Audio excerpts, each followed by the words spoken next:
Over 3 years ago, I quit my job as a pen tester for Bug Bounty and creating content. Unfortunately, the first 2 years of Bug Bounty weren't as easy as I expected them to be. But last year, the 2024, I really changed a lot and I succeeded, at least by my standards. In this video, I'll tell you exactly what I changed, what it takes to succeed in Bug Bounty, and as always, I will share with you all the numbers. Enjoy! First, a quick recap of my history. If you want to see it in details, you can watch the past bounty vlogs, but I will just quickly mention what happened. In 2021, I started hunting and I had a few findings that year. Then 2022, it looked like a really good start. I started hunting on more programs. I had multiple bounties. The year ended up with 21 paid bug bounty reports, totaling to about $24,000. And I think it was a good start, especially considering that year I spent a lot of time on the business side, on the channel side, because I also had to basically learn everything. But then it was 2023 and I hoped to continue the trajectory, but that year it was really bad. If you watched the previous bounty vlog, it didn't look as bad, but part of it was because it didn't cover the calendar year of 2023, but the period that also had some bugs from 2022. But if we look at 2023 itself, I only had 5 paid bug bounty reports. And yes, one of them was paid $20,000, so it didn't look as bad. But 5 bug bounty reports in the whole year, like, yes, it was a difficult year for me personally, but 5, like, what was I doing? I don't know, to be honest, how it happened. And myself, I was surprised with this number. So you can definitely see that it wasn't an easy start for me. I am not a story of somebody who just started Bug Bounty and started finding bugs easily left and right. But I was very, very motivated to eventually succeed. I was learning new things all the time, changing my approach, and I think I finally got better. And I'm in a point where I'm really, really happy with how it went. The biggest change I've made in 2024 was being an expert in one area of hacking, because if at the end of 2023 you would ask me what is my strongest area of hacking, I would tell you I'm kind of good at everything, which is a nice way of saying there was no area at which I was exceptionally good at. In 2024, I spent a lot of time on authentication, and if we take a look at stats, out of 41 paid bug bounty reports in 2024, as much as 14 are account takeovers, totaling to over $55,000. And some of them are typical redirect URI, auth ATOs. There is one XSS that I exploited as an account takeover. But there's also a lot of random bugs that don't even have the name, that were just very, very specific to a particular functionality. And they are not a result of me copy-pasting somebody's methodology. It's just a result of me spending time on auditing probably hundreds of authentication flows, on implementing authentication flows myself tens of times, and just understanding each piece of it. And that's something I'm probably the most proud of, that this year I not only executed attacks that I've learned from other people, but also I had the chance to take some ideas that I've had in the past and I thought they can work. And that year I proved that they indeed work, and some of them I documented in the archive, so feel free to check them out. And I'm definitely going to continue in 2025 focusing on authentication. I really, really enjoy hacking this part of applications. I think the impact is great, and the payout itself, I think $55K for 14 reports is a very, very good result.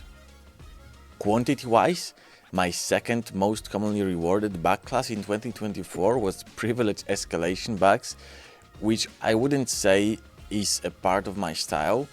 And even though I had 13 reports, which is only one less than the ATOs I mentioned before, with privilege escalations, out of 13 reports, I didn't even make 10 grand. So you see the average bounty is way lower. And the reality is, out of these 13 reports, 3 are just my preparation for recording the interview with the privilege escalation god named Douglas Day, and just when preparing for this interview, I found a few myself. And then I had one day where I reported 7 in a single application, and there were a few others as well. So even though quantity-wise it's a big part, I wouldn't say that's a good part of my methodology. I think there is a lot of privilege escalations out there, but I wouldn't say I'm especially good at it, and I wouldn't say I want to be good at it, because the thing is, I don't really enjoy looking for privilege escalation bugs. And that's also one thing that I learned last year, that when you work for yourself like you do in Bug Bounty, enjoyment of doing something is not only for the sake of enjoying it, but it's also for the sake of keeping you motivated. Because when you have no boss, if you have no motivation, you will just not work. You will just not put the time which is essential in Bug Bounty. I think it's the most important aspect of Bug Bounty, is as simple as just putting in the time. So I am not planning to focus more on this bug class myself. However, in 2025, I would like to start using some hackbots, maybe written by myself. And I think privilege escalation bugs would be something that I would start with to outsource this to some AI hackbots, because I think it should be fairly easy. And I think there is a lot of money on the table, because I know these bugs are everywhere, and it's just the matter of sending enough requests to see them. So hopefully I will start looking for privilege escalations, but not spending the time myself, just having the hackbots do it for me. So if you look income-wise, my second most profitable bug class this year were client-side RCEs. Even though I only had 3 paid reports in this bug class, it yielded me over $17,000. And I really enjoyed looking for these bugs, although to look for them, you must have a kind of specific functionality. So even though I like them and I'm going to keep looking for them whenever I can, I would not say it's gonna be a big part of my methodology, because it is very specific. So either this target can be susceptible to this or not.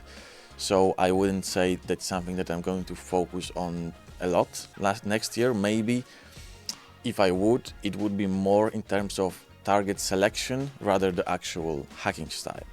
In terms of hacking style, sort of the rest of the bugs I've had, there was a lot of, I would say, infrastructure related bugs, so SSRFs, traversals, request smuggling.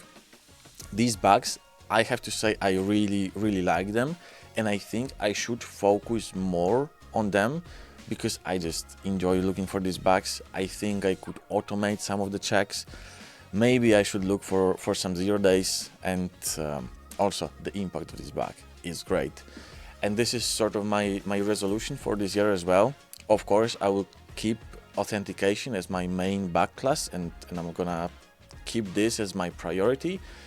But then I think I would like to spend more time on these infrastructure related bugs. And this is definitely something that I want to spend more time in 2025. In 2024, I also finally had some opportunities to hack in the real world and meet so many people in person. First, I became the HackerOne ambassador for Poland, and we took part in the HackerOne World Cup. And in 2024, we advanced easily through the elimination stage. We advanced from the group stage. We won the Elite 16 round. And personally, I also had pretty good rounds, because in each of them, I was able to find highs or crits, which is a good achievement considering at the first rounds you compete with 700 hunters and there is no dupe window. So I think I'm quite happy with the progress. I also am very happy to see Poland team succeed. I think before this we didn't have the community. So it's really nice to see how many cool bugs we found during this round.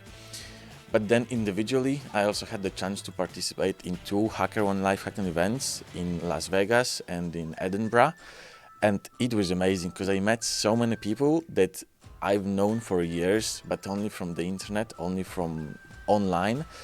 And it was great to speak with them. Also, findings-wise, also both findings I had highs. But even better, in Edinburgh, I was chosen for the show and tell. for those of you who don't know, show and tell is the presentation at the live hacking event where the customer chooses the most interesting bugs to be shown on stage. So, imagine me seeing so many people in the room that I just looked up to as my authorities, and they all listened to me explaining my bug from the stage. It was truly incredible feeling and probably one of my favorite moments of 2024. So it was really, really nice. And just by hanging out with the top hunters in the world, you simply absorb the knowledge from everyone by just talking with them, and you understand better and better what it actually takes to succeed in bug bounty.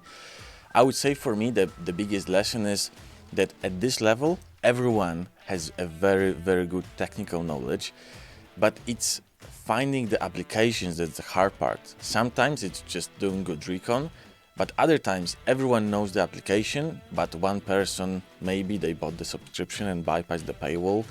Maybe they just figured out better how to use certain feature. Maybe they got verified and they have access to endpoints that nobody else has. Or sometimes it's just out there and nobody focuses on it because they assume it is not insecure.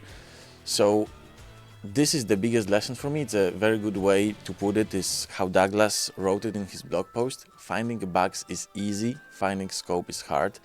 For me, this one of the biggest lessons of this year as well, because I see from my bugs as well that in the past 2 years I had the technical knowledge to find most of them, but still I didn't. And the reason was putting in the time and just being in the correct place at the correct time. So maybe that's the case for you as well. Maybe you do already have the technical knowledge to find bugs in bug bounty, and the only thing you need is the persistence and going through enough programs, going through enough websites, and going through enough endpoints. Here comes the moment you've all been waiting for, the numbers. First, for reference, here we have the numbers from past 2 years, and the total of my bounties for 2024 is $96,347.67. I still have some mediations open and I hope I will actually cross the 100k line, but even if I didn't, I'm really, really happy with this number, especially that it's only part of my income. I spend about 3 days per week on average hacking, so I know if I would focus 100% of my time, I could easily cross the 100k line and maybe even higher. So I decided to put this in the title, even though technically, at least for this moment, it's not true. If you think I'm an idiot for doing this, leave the comment down below. If you think I'm not and you enjoyed this video, also I'm waiting for all your comments. For now, thank you so much for watching and goodbye.